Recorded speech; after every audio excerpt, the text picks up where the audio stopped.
ಗೊತ್ತಿಲ್ಲ ಅಣ್ಣ.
ಸುಮಾರು 150ಕ್ಕೂ ವರ್ಷಗಳ ಹಿಂದೆ ಇದ್ದಂಥ ಅರಳಿ ಮರ ಅಂದರೆ ರಾಗಿ ಮರ ಇವತ್ತು ಮಾಯಸಂದ್ರದ ಧರ್ಮರಾಯ ಸ್ವಾಮಿ ದೇವಸ್ಥಾನ ಮುಂಭಾಗ ಧರೆಗೆ ಬಿದ್ದಿದೆ.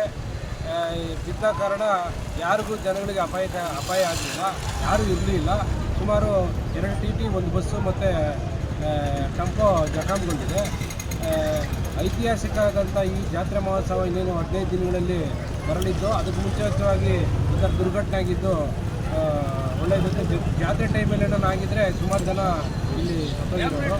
ಹಾಗಾಗಿ ಒಳ್ಳೆಯದಾಯಿತು ಅನ್ನುತ್ತೆ. ಯಾಕಂದರೆ ಜಾತ್ರೆ ಟೈಮಲ್ಲಿ ಬಿದ್ದಿದ್ರೆ ಸುಮಾರು ಜನ ಇಲ್ಲಿ ತೊಂದರೆಗಳಾಗೋದು. ದ್ರೌಪದಮ್ಮನ ಆಶೀರ್ವಾದ ಮತ್ತು ಊರಿನ ಹಿರಿಯರ ಆಶೀರ್ವಾದದಿಂದ ಯಾರಿಗೂ ಏನೂ ತೊಂದರೆ ಆಗಿಲ್ಲ. Thank you.